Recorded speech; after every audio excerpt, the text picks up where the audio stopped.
안녕하세요. 고팍스에서 KYC 업무를 담당하고 있는 차미애입니다. AML 전문가분들을 모신 자리에서 고객 신원 확인 및 검증 실무라는 주제가 다소 기초적일 수는 있지만 실무자로서 혹시 지금까지 놓친 부분은 없는지 점검해보는 시간이 되셨으면 합니다. 다들 식사하셨죠? 지금 졸릴 시간이신 것 같은데 제 강의는 조금 편하게 들어주셔도 되는 주제니까 편하게 들으셨으면 좋겠습니다. 지금부터 발표를 진행하도록 하겠습니다. 발표의 구성은 총 3개의 파트로 이루어져 있는데요. 첫 번째는 고객 신원 확인 및 검증에 대한 법적 근거입니다. 두 번째는 고객별 신원 확인 및 검증 방법으로 개인 고객과 법인 고객을 나누어서 설명드리도록 하겠습니다. 세 번째는 비대면 실명 확인 의무인데요. 대부분의 거래소가 실명 확인 및 검증 업무를 비대면으로 하고 있기 때문에 그 근거와 방식을 설명드리고 마무리하도록 하겠습니다. 굉장히 유명한 장면이죠. 엽기적인 그녀에서 차태현 배우와 전지현 배우가 당당하게 신분증을 제시하면서 술집으로 들어가는 장면인데요. 저희는 이러한 본인 확인 방식을 셀피라고 하죠. 그렇다면 거래소는 언제 본인 확인을 해야 하는 걸까요? 그 법적 근거는 특정금융정보법 제5조에 의해서 확인하실 수 있습니다. 5조에 의해서는 자금 세탁 행위 및 공중 협박자금 조달 행위를 방지하기 위해 합당한 주의로서 조치를 취해야 하는데 구체적으로 1조에서는 계좌 신규 개설이나 일정 금액 이상의 일회성 금융거래를 할 때 고객에 대한 신원을 확인하고 실제 소유자를 확인하라고 명시하고 있습니다. 신규 계좌 개설은 이해가 금방 되실 텐데요. 일회성 금융거래에 대해서는 설명이 좀 필요할 것 같습니다. 일회성 금융거래란 계약을 체결하지 않은 고객에 의한 금융거래를 뜻하는데요. 의미가 조금 어렵죠. 예를 들면 100만 원 이하의 무통장 송금 같은 경우 본인 확인을 따로 하고 있지 않죠. 이러한 무통장 송금, 외환, 환전 등 계약을 체결하지 않은 고객에 의한 금융거래를 일회성 금융거래라고 합니다. 거래소의 경우 신규 계좌 개설에는 해당이 되지만 회원가입이라는 계약을 통해서 거래를 하기 때문에 일회성 금융거래는 발생하지 않습니다. 2, 3조의 내용은 한번 읽어봐 주시고요. 오늘 주제인 고객 신원 확인에 대해서 좀 더 설명하도록 하겠습니다. 그렇다면 신원 확인이란 무엇일까요?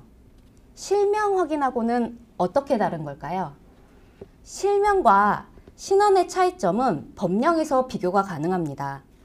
실명은 성명과 주민번호를 뜻하고 실지 명의를 줄임말입니다. 금융실명법에서 실지 명의에 의한 금융거래를 해야 한다고 명시하고 있는데요. 즉, 본인의 명의로 금융거래를 해야 한다는 뜻입니다. 반면에 특정금융정보법에서는 신원 확인을 하라고 명시되어 있는데요. 특정금융정보법은 자금 세탁 행위와 공중 협박자금 조달 행위를 규제하는데 그 목적이 있는데요.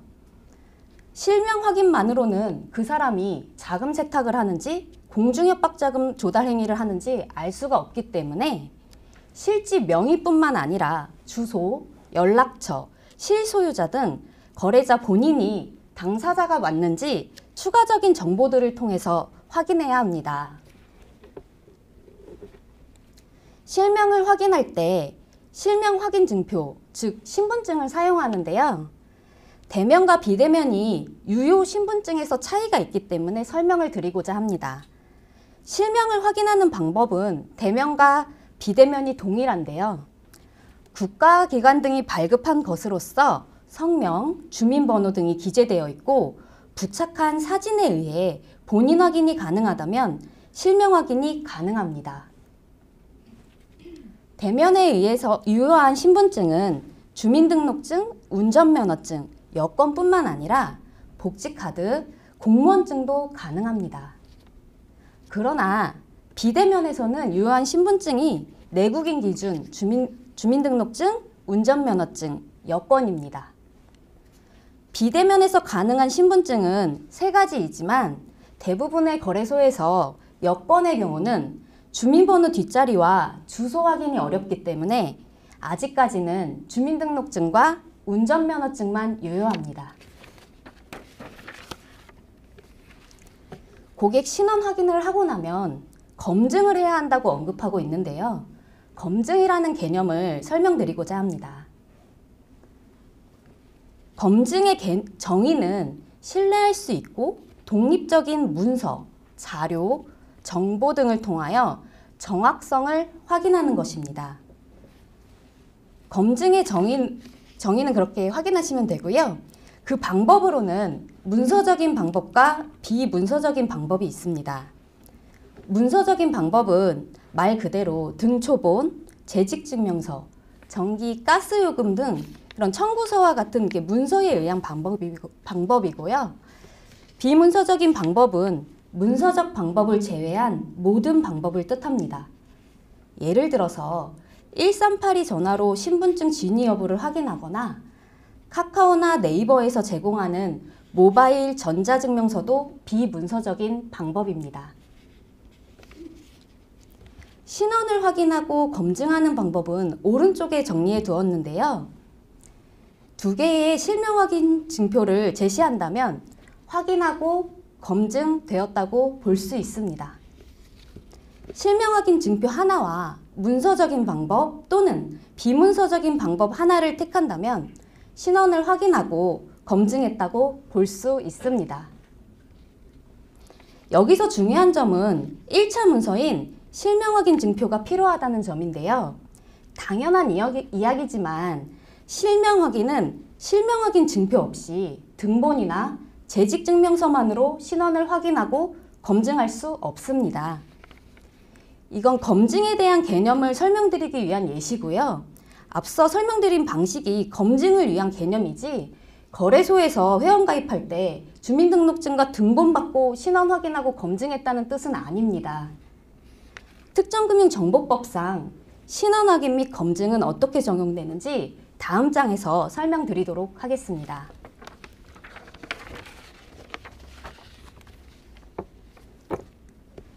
특정금융정보법에서 명시한 개인 고객은 주민등록증 발급 대상자, 내국인과 재외국민을 포함하고요. 개인 사업자와 외국인이 포함됩니다. 표를 보시면 확인과 검증 항목이 있습니다. 그렇다면 특정금융정보법에서 검증은 어떻게 명시되어 있을까요? 법에서는 자금 세탁 위험이 낮은 개인의 경우 연락처를 제외하고 실명 확인 증표로 고객 신원 확인을 한 경우 검증을 이행한 것으로 볼 수 있다고 명시하고 있습니다. 그렇기 때문에 신원을 확인하고 검증할 때 실명 확인 증표의 진위 여부가 중요합니다. 실무를 하실 때 제출된 신분증에 거래자의 사진, 성명, 실명번호, 주소를 확인하시고 중요 정보가 훼손되거나 빛반사 등으로 보이지 않는 경우 또는 화면 촬영된 신분증의 경우는 거절하셔야 합니다.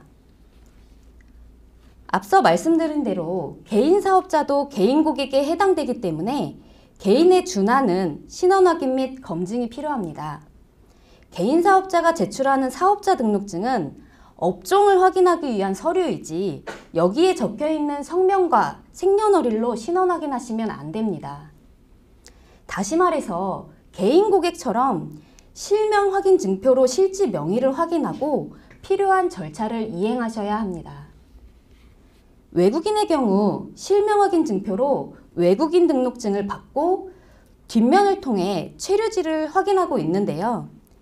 체류지가 확인되지 않거나 체류기간이 만료된 경우 체류기간 연장 확인서나 외국인 등록 사실 증명서 또는 비문서적인 방법인 하이코리아를 통해 만료일을 조회하셔서 외국인의 거소지를 확인하고 검증하셔야 합니다.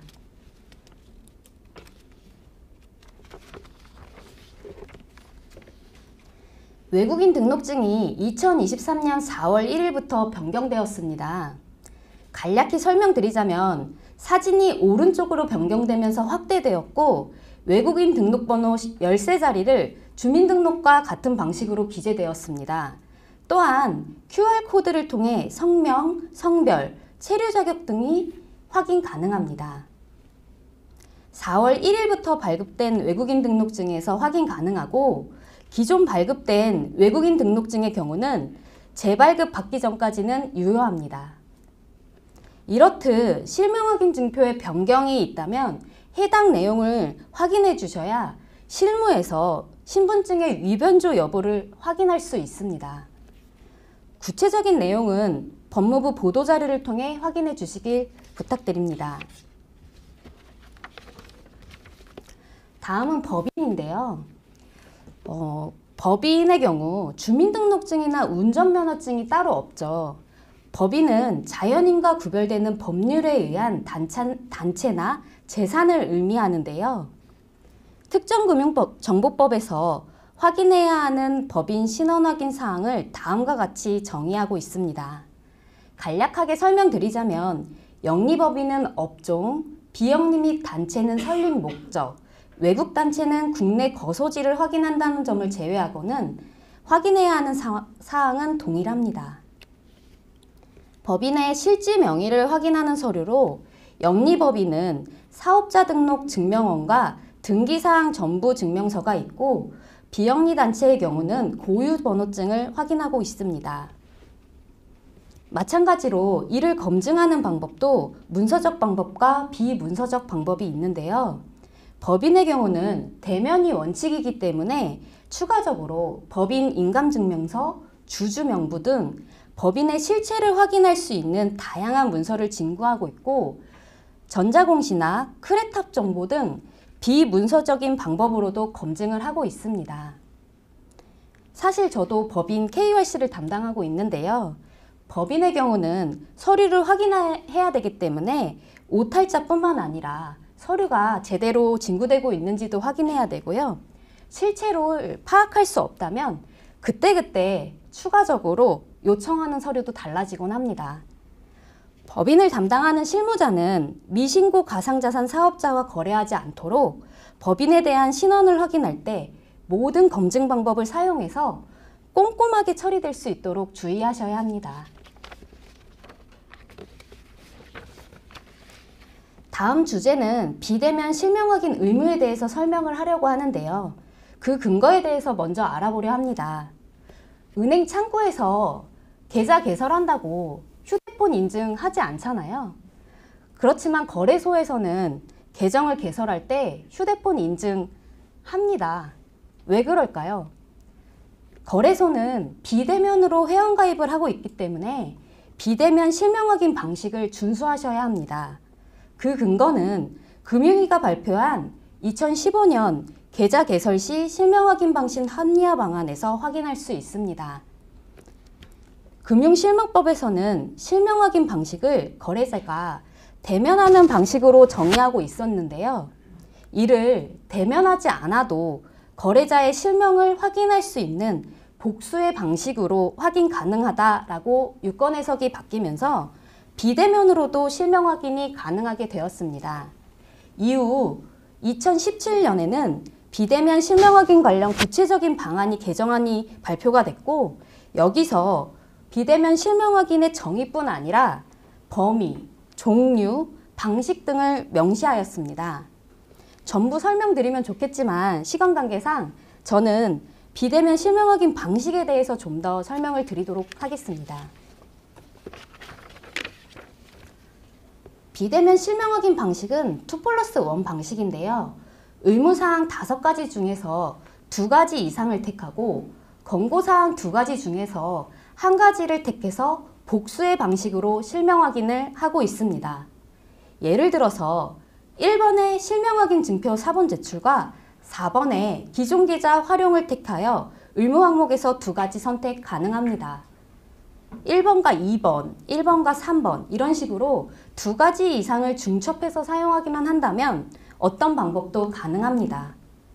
일부 금융회사에서는 영상통화나 적금 매체 전달 과정에서 본인 확인을 진행하기도 하는데요. 거래소의 경우 적금 매체로 사용할 현금카드나 OTP가 따로 없기 때문에 택하기는 좀 어렵고요. 영상통화의 경우 실제 안면인식 기술이 바탕이 돼야 되기 때문에 기술력이나 자원적인 문제가 해결돼야 채택이 가능합니다. 권고사항 6번과 7번 방식에서도 한 가지를 택해야 되는데요. 6번 타기간 확인 결과 활용의 경우는 공인인증서와 휴대폰 인증이 있는데요. 신분 확인 후에 발급한 파일이나 전화번호를 활용하는 방법입니다. 7번의 다수의 개인정보 검증의 경우는 신용정보 회사 등이 보유한 정보와 대조하는 방법입니다. 권고사항은 금융회사가 자체적으로 도입도 가능한데요.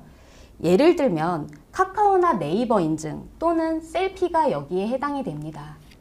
이렇듯 2+1 방식으로 비대면 실명 확인을 이행한다면 금융실명법상 실명 확인 의무를 이행했다고 볼 수 있습니다. 말로만 설명드리는 것보다 그림으로 한번 보여드리고 실제로 고팍스가 회원가입 시 어떻게 비대면 실명 확인을 택하고 있는지 설명드리려 합니다. 붉은색으로 표시된 신분증 제출과 기존 계좌를 활용하는 방식, 여기서는 1원 인증이라고 표현하여 있는데요. 의무사항으로 2가지를 택하였고 휴대폰 인증 방식을 1가지 택하여 비대면 실명 확인 방식 2+1을 이행하고 있습니다. 이제 마무리하도록 하겠습니다. 해당 기사는 최초 신원 인증이 중요하다는 내용으로 도난당한 휴대전화 속에서 신분증 사본을 통해 대출이 실행되었다는 내용입니다. 남일 같지만 저도 휴대폰 속에 신분증 찍어두곤 하는데요. 휴대폰 잃어버려서 대출 실행되고 가상자산으로 이전된다면 생각만 해도 아찔합니다. 그렇다면 거래소는 안전할까요? 거래소 보이스피싱 발생 현황을 살펴보면 피해 규모가 점차 증가하고 있습니다. 보이스피싱이랑 비대면 실명 확인이랑 무슨 관계지? 라고 반문하실 수 있으신데요. 아직까지 신분증 도용 건이 기사화되지 않았을 뿐 거래소가 관련된 금융사고에 신분증 탈취나 도용 건도 분명 존재합니다.